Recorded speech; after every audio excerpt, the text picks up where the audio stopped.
en primera persona una temática al respecto de todo lo que está ocurriendo en este contexto, que es la cuestión de los denominados falsos positivos. El doctor Adrián Hernández Gauna es cardiólogo, él estuvo como en foco, como en atención de todo esto, alguien que había un título ayer en el Marplatense, creo que decía, nunca tuve COVID-19. Adrián, buen día, ¿cómo le va?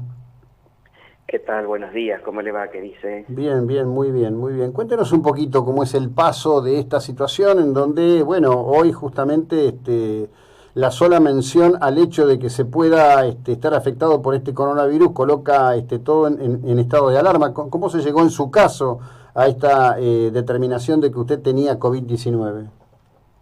Bueno, muy bien. Primero, ante todo, aclaro que soy especialista en clínica médica y no cardiólogo, Ajá. pero es un detalle menor a No, esto. no, no, no es menor, porque si ando buscando un cardiólogo y usted es clínico médico, por ahí voy de patas para atrás, pero lo habían Sí, sí. lo habían Sí, ubicado a usted como cardiólogo en todo lo publicado, hasta donde yo vi. claro, claro. Sí, no, no, pero soy especialista en clínica médica. Bien. Eh, bueno, le cuento cómo fue la historia.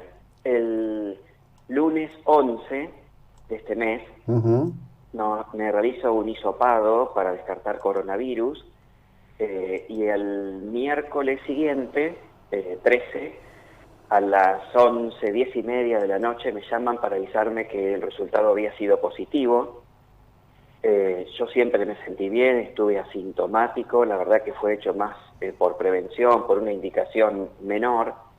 Eh, Así que bueno, a partir del miércoles ese a la noche, sintiéndome bien, mirando una película en casa tranquilo, me llaman por teléfono pasándome esa información, a partir de lo cual se imagina que a partir de ese momento cambió el día, la semana y el ritmo de vida, ¿no? Obviamente. Inmediatamente me puse en contacto con infectología para ver cómo eran los pasos a seguir y bueno, el médico infectólogo me sugiere repetirme el hisopado al día siguiente, esto fue el jueves a la mañana en el hospital regional y obviamente se activaron todos el protocolo de coronavirus, inmediatamente se le da aviso a la región sanitaria octava, eh, me quedo en aislamiento estricto. Con región sanitaria octava llegamos a la conclusión que no he tenido ningún contacto estrecho, que son aquellos Ujú. contactos de riesgo que ponen a la persona que estuvo en ese tipo de contacto en aislamiento y o probablemente con necesidad de hisoparlo. Ujú. Por suerte nada de eso ocurrió, quiere decir que más allá de mi aislamiento estricto, alrededor mío no hubo mayores cambios, obviamente mi familia quedó aislada también, ¿no? Claro. Este, bueno, el hisopado que me hice el día jueves, que es el segundo, me dio negativo, pero bueno, a partir de ahí, ¿eso qué significaba? Probablemente la interpretación hasta el momento era como yo estaba siempre asintomático, muy probablemente tenía una carga viral muy baja Ujú. y rápidamente me deshice de ella. Digamos, tuve el coronavirus y después me curé. Sí. Pero el protocolo indica que si una persona estuvo con coronavirus, tiene que estar aislado 14 días, Ujú. aún estando asintomático, aún habiéndose curado. Bueno, con ese aislamiento seguí, siempre sintiéndome bien, y a propósito de estos casos que hubieron, que rápidamente, acá sobre todo en Mar del Plata, que rápidamente se negativizaban, el laboratorio que me hizo el primer hisopado tomó la decisión de rever la muestra. Ujú. O sea que ese primer hisopo que ellos conservaban en el laboratorio, me enteré obviamente a partir de mi caso, que se conserva en freezer a 80 grados bajo cero, Ujú. el laboratorio lo vuelve a analizar, lo analiza de cero, no es que tomó la muestra que habían analizado aquella vez, sino que toman el hisopo guardado, toman una nueva muestra, lo analizan y no había ningún coronavirus. Ujú. Esto ocurre el lunes. El lunes a la tardecita yo recibo el llamado por parte de otro laboratorio, que fue el que yo me tomé la muestra acá en Mar del Plata, Sí. y ese análisis se hizo en un laboratorio de Bahía Blanca. Se comunica el laboratorio de Bahía Blanca con el marplatense y el de acá me llaman diciéndome que no sabían cómo disculparse, que la verdad que había sido un error humano, no del kit, sino del procesamiento de la muestra. Y a partir, ¿qué fue lo que pasó? El mismo día que se analizó la mía, mi muestra, había habido en ese laboratorio un caso positivo de coronavirus. Y lo que aduce el laboratorio, lo que sospechan que pasó, es que cuando van a analizar la muestra mía, esa muestra se contamina con la del caso positivo. Claro. Quiere decir que no había coronavirus en mi hisopo, sino que se contaminó con otro caso positivo. Bueno, hasta ahí era todo verbal. Obviamente, corté con el laboratorio, llamé a la gente de infectología y región sanitaria, estaban inmediatamente. Y bueno, lo que se hizo fue esperemos hasta que ese informe, que es verbal, aparezca en el CISA, que es el sistema de información, ¿no? A nivel estatal. Eso ocurrió el lunes a las 8:30 de la noche. Suben al portal esa información de que nunca tuve coronavirus, de que el primer hisopado en realidad borran el resultado positivo y ponen el negativo. Y bueno, por lo tanto, en ese mismo momento se dio de baja mi enfermedad. No es que tuve coronavirus y me curé, es que nunca tuve coronavirus. Claro. Esa es la aclaración, nunca tuve coronavirus. ¿Y qué significa eso? Bueno, obviamente, se terminó mi aislamiento, me volví a reunir con mi familia como si nada hubiera pasado. Claro. Por suerte, mis trabajos, al no haber habido contactos de riesgo, todos pudieron seguir adelante. Obviamente, esto generó un caos extremo. Contado así parece que es muy sencillo. Terminé mi aislamiento y listo. Pero bueno, fueron 5 días que son para escribir una novela, ¿no? Y sí, claro, porque la cabeza trabaja, no para. Las miles de preguntas, ¿dónde fue? ¿Cómo fue? ¿Con quién estuve? ¿Quién habrá sido? ¿Cuál es el vehículo de contagio? ¿No? Esa pregunta es la que más me hice, porque todo el mundo me pregunta, ¿y tuviste miedo? ¿Estuviste preocupado por el riesgo de esta enfermedad con alto índice de mortalidad? La verdad que no, porque nunca me sentí mal. Yo siempre estuve asintomático, estuve sano, no tuve síntoma alguno, por lo tanto no tenía ese temor, pero sí hemos sido siempre muy cuidadosos, no solo en lo personal y familiar, sino en lo laboral. El primer caso que se descubrió en Argentina, en el trabajo, fue reunirse entre todos los colegas. Bueno, ¿cómo hacemos? ¿Cómo trabajamos? De esta manera, desde el primer día hasta el día del contagio. Entonces digo, a ver, no tuve ningún riesgo yo, mi familia tampoco, mis hijos no salieron de mi casa, mi esposa toma las mismas medidas que yo.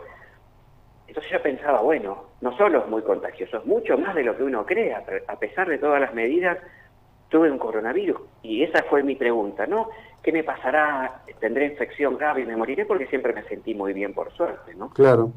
Sí, lo que ocurre que, bueno, voy a tomar un párrafo suyo, ¿no? Este virus con alta mortalidad.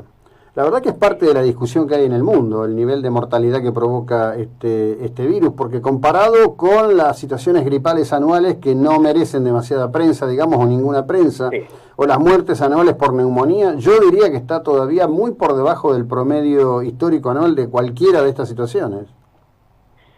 Y en realidad no, porque la neumonía sí tiene una mortalidad alta, pero una incidencia menor. Y lo que tiene la gripe también tiene una mortalidad alta, pero la mortalidad no llega al 0,1% de los casos. ¿Qué es lo que ocurre? Hay tantos pacientes con gripe que 0,1% es mucho. Si yo hablo de 0,1% de una enfermedad que se ven 5 por año, no existe, es irrelevante la mortalidad. Pero si yo hablo que se va a morir 0,1% de las personas que tienen gripe, y gripe tienen un montón, ahí sí tiene importancia. Bueno, hasta ahora lo que se vio de esta enfermedad es que es no del 0, sino que es del 2%, o del 2 o el 5%. Eso es altísimo.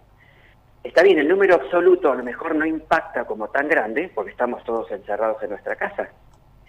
¿Qué pasa si salimos y se terminó? No hay cuarentena, salgamos. Hagamos la vida normal, no solo salgamos.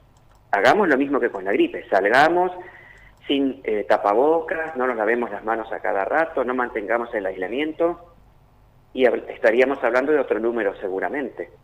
Sí, seguramente muy superior a los otros. No, desde ya. A ver, lo primero que debo decir en esto es que, por supuesto, el mundo está sorprendido. De cualquier manera, nosotros pasamos hoy más temprano un audio, video de un colega suyo del Hospital Allende de Córdoba que dice que no tiene ningún sentido volver para atrás con las reducciones. Y hay por lo menos información muy fehaciente de 2 virólogos italianos que dicen que la segunda oleada de COVID-19 en Italia fue muy leve comparada con la primera, como que el virus ha ido bajando su intensidad viral, ¿no? Su capacidad de daño. La verdad que estamos en un escenario de muchas preguntas y, como pasó en su caso, solo sumando interrogantes, porque en definitiva la explicación que a usted le dieron solo agrega interrogantes, no da respuestas. Sí, dos cosas. Yo, al no ser epidemiólogo, a lo mejor peco de opinar lo que voy a opinar, pero, por ejemplo, en Italia es un ejemplo de las cosas que se han hecho muy mal. Entonces, ¿qué es lo que hay que hacer? Bueno, tomemos los ejemplos de estos países de primer mundo, como está Italia, España, Estados Unidos. Bueno, así no hay que hacer. Entonces, probablemente si yo saco a la calle a toda la población y todo el mundo se infecta, bueno, probablemente encontremos muchísimos casos asintomáticos que han hecho anticuerpos y obviamente ese asintomático no es hisopado. Entonces, si yo empiezo a contagiar a todo el mundo, toda la población marplatense está contagiada, hay muchos asintomáticos, y si hay una segunda oleada, a lo mejor esta persona no lo tuvo o lo tuvo más leve y porque tenía anticuerpos. Eso es una pregunta, un cuestionamiento, no sé si es así. Porque tirar ese comentario significa alivianar un poco el pensamiento de la gente, que hoy ya empieza a estar harto desde lo emocional, desde lo psicológico y desde lo económico, apremiado desde lo económico. Entonces es muy difícil sostener el tema de la cuarentena. Obviamente, aquí soy yo para decir si hay que seguirla o no seguirla, pero sí nos están diciendo desde arriba, desde Nación, hagamos esto. Y acá no se trata de si el presidente tiene razón, si no tiene razón, como uno suele escuchar por ahí, a veces politizando la cosa que no me interesa en absoluto. Esto no lo decide un presidente. El presidente tiene detrás un comité de crisis que están expertos, pero que como médico uno los conoce de primer nivel. Esto es así, pasa tal cosa, hay que hacer esto. El presidente lo anuncia. A ver, ¿está bien o está mal? Bueno, miremos para el costado. ¿Qué pasa si no tomamos estas cuarentenas en serio? Estos aislamientos en serio. Yo veo cómo cada vez de a poquito la cosa se va relajando y los primeros días uno lamentablemente por mi trabajo se tiene que exponer y tiene que salir a trabajar y veía la calle desierta y hoy ya no están así. Y yo creo que estaría bueno que siga siendo, pero ojo, esto, yo ya sé que hay muchos bemoles en el medio, que hay una crisis económica detrás de todo esto y hay otras cosas que, bueno, obviamente uno comprende y es muy difícil de manejar, menos mal que no soy presidente, ¿no? Pero hay que tener en cuenta todas esas cosas. Y sí, todo tiene que estar arriba del tema, por sí, supuesto claro. que sí. Adrián, gracias, que tenga una buena jornada, muy amable. Bueno, gracias a ustedes por llamarme. No, por favor. Bueno, aquí estamos en este escenario de preguntas y respuestas que agregan interrogantes. Era el doctor Adrián Hernández Gauna, médico clínico, no cardiólogo, afectado por una situación de un falso positivo, al respecto del cual la respuesta que le dieron solo agrega interrogantes.